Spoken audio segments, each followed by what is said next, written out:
El presidente del gobierno español, Pedro Sánchez, se ha posicionado como el gran referente progresista, desafiando abiertamente a Donald Trump por la guerra en Irán. Esta es la verdadera tragedia, porque lo último que necesitaba el mundo es otra guerra.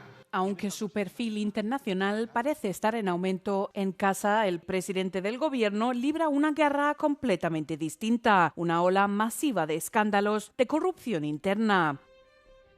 En primer lugar, la esposa del presidente, Begoña Gómez, se enfrenta ahora a un juicio por presunto tráfico de influencias y malversación, acusada de haber utilizado su posición para beneficiar proyectos universitarios propios.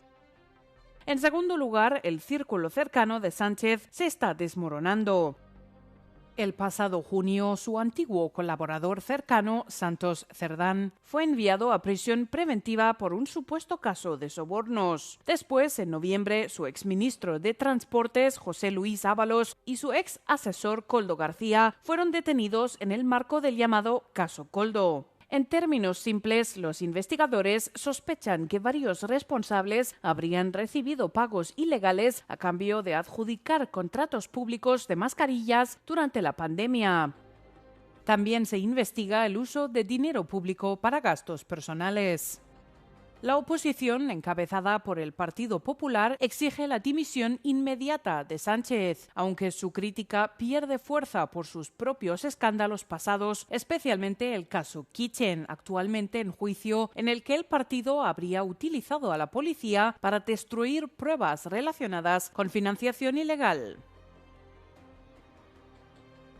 El problema, sin embargo, va más allá de un gobierno. Según Transparencia Internacional, España ha empeorado en los índices de corrupción y se sitúa ya en la mitad baja de la Unión Europea.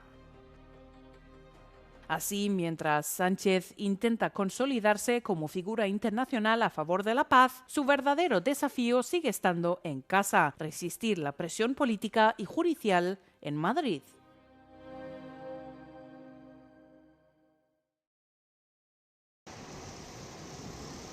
La Unión Europea y Venezuela han dado pasos para restablecer sus relaciones políticas al celebrar una reunión de alto nivel en Caracas, donde ambas partes acordaron una agenda de trabajo orientada a la cooperación mutua. La reunión estuvo presidida por el presidente de la Asamblea Nacional de Venezuela, Jorge Rodríguez, y tuvo lugar en el Palacio Legislativo Federal. Por la parte europea, el subdirector general para las Américas del Servicio de Acción Exterior de la UE, Pelayo Castro Zuzuarregui, presidió la delegación, al que se unió la encargada de negocios del bloque en Venezuela, María Puerta. La reunión se suma a otras conversaciones mantenidas esta semana con la presidenta interina de Venezuela, Delcy Rodríguez, con el objetivo de restablecer las relaciones cordiales. A principios de esta semana, el Fondo Monetario Internacional y el Banco Mundial anunciaron que reanudaban sus relaciones con Caracas, suspendidas desde 2019 debido a cuestiones relacionadas con el reconocimiento del gobierno. La presidenta Rodríguez calificó la medida de muy importante para la economía de su país y agradeció a todos los países e instituciones sus esfuerzos de acercamiento. El nuevo gobierno chileno de José Antonio Kast ha decidido frenar la regularización masiva de más de 180.000 migrantes que habían ingresado al país de forma irregular, una medida impulsada por el anterior ejecutivo de Gabriel Boric. La nueva administración apuesta por endurecer la política migratoria y descarta otorgar permisos de residencia de forma masiva. Según las autoridades, al menos 6.000 de esas personas registradas ya habrían cometido algún delito, argumento clave para justificar la decisión. En paralelo, el gobierno ha puesto en marcha un plan para reforzar el control fronterizo con la construcción de barreras en el norte del país y un aumento de la vigilancia con tecnología y presencia militar. Kast vincula el aumento de la delincuencia con la inmigración irregular y ha prometido medidas más duras contra el crimen organizado. Y vamos a continuar con este tipo de operativos para devolver la seguridad a nuestro país. Entre las medidas incluyen nuevas leyes para sancionar tanto el ingreso ilegal como a quienes lo faciliten. Aún así, el Ejecutivo reconoce que Chile sigue siendo uno de los países más seguros de la región. Mientras tanto, miles de migrantes viven con incertidumbre ante un escenario que ha cambiado por completo con la llegada del nuevo gobierno. El ministro de Finanzas, Andrzej Domanski, aconsejó recientemente a los polacos que guardaran dinero en efectivo en casa por si se produjeran fallos en los sistemas de pago digital. Hemos preguntado a los residentes de Varsovia qué opinan al respecto y si suelen tener algo de efectivo a mano para casos de emergencia. Uważam, że bardzo dobry pomysł. Nie można być całkowicie zależnym tylko i wyłącznie od bankomatu. No to warto trochę mieć. Zawsze mam z sobą trochę tam do 1000 złotych mam, żeby w razie czego, bo jak podróżuję na przykład i nie ma innej opcji, często tylko gotówką. Uważam, że tak, że musimy mieć i kartę, i pieniążki. Dlatego, że proszę sobie wyobrazić, jesteśmy w jakiejś miejscowości, ktoś nam kradnie kartę albo gubimy. No jesteśmy pod presją, prawda, że nie mamy czym zapłacić, nawet powrotu kupienia biletu. Ja mam takie myślenie, co gotówka to pierwsze, a po drugie to jest karta i coś tam na rachunkach. Bo tak dla zwykłej osoby, wszystko może być. Wojna, kryzysy w świecie, tak, i bez gotówki, to tragedia. Mientras tanto, la Unión Europea está impulsando la idea de un euro digital, lo que podría ayudar a reducir la dependencia de plataformas de pago estadounidenses. Nie jesteśmy w strefie euro, ale euro to jest taka pewna gotówka.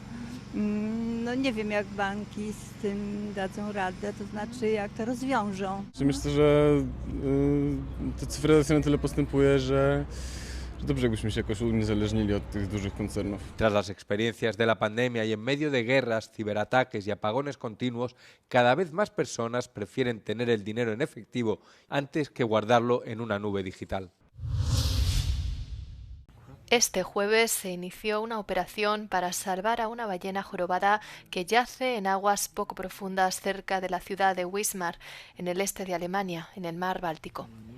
El animal, al que han apodado Timmy, está enfermo y apenas se ha movido en días, y a muchos les preocupa que pueda morir pronto. No está claro por qué nadó hasta el mar Báltico en primer lugar, ya que se encuentra lejos de su hábitat natural. Algunos expertos creen que el animal podría haberse desorientado mientras nadaba tras un banco de arenques o durante la migración. Para regresar a su hábitat natural, la ballena tendría que volver al Mar del Norte y luego al Océano Atlántico. Los intentos de rescate anteriores liberaron temporalmente a la ballena, pero el animal nunca encontró el camino de vuelta al Mar del Norte. Did Apple deliberately remove Lebanese villages from its maps?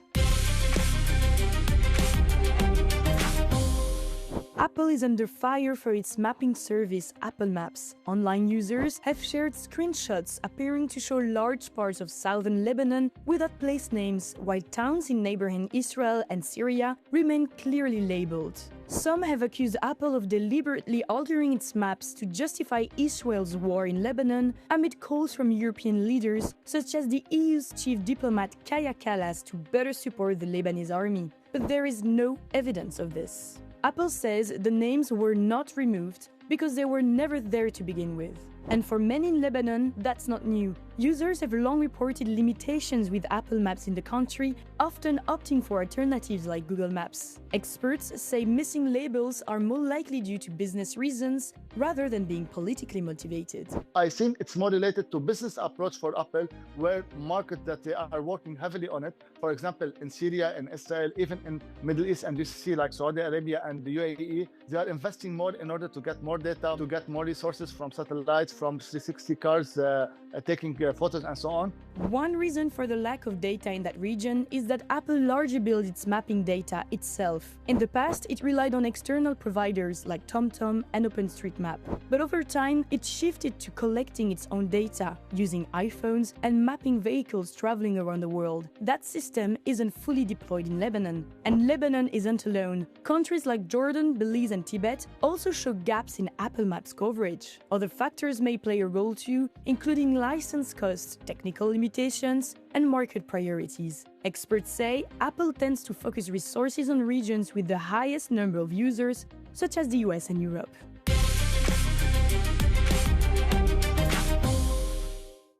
¿En qué países de Europa están prohibidas las redes sociales para los menores? Según Eurostat, en 19 de los 27 países de la UE, más del 90% de los jóvenes de entre 16 y 29 años afirmaron que utilizan las redes sociales. Las proporciones más altas se registraron en Chipre, Chequia, Dinamarca y Finlandia, mientras que las más bajas se registraron en Italia, Alemania y Luxemburgo. Pero los países están tomando medidas drásticas contra el uso de las redes sociales por parte de los más jóvenes de la sociedad.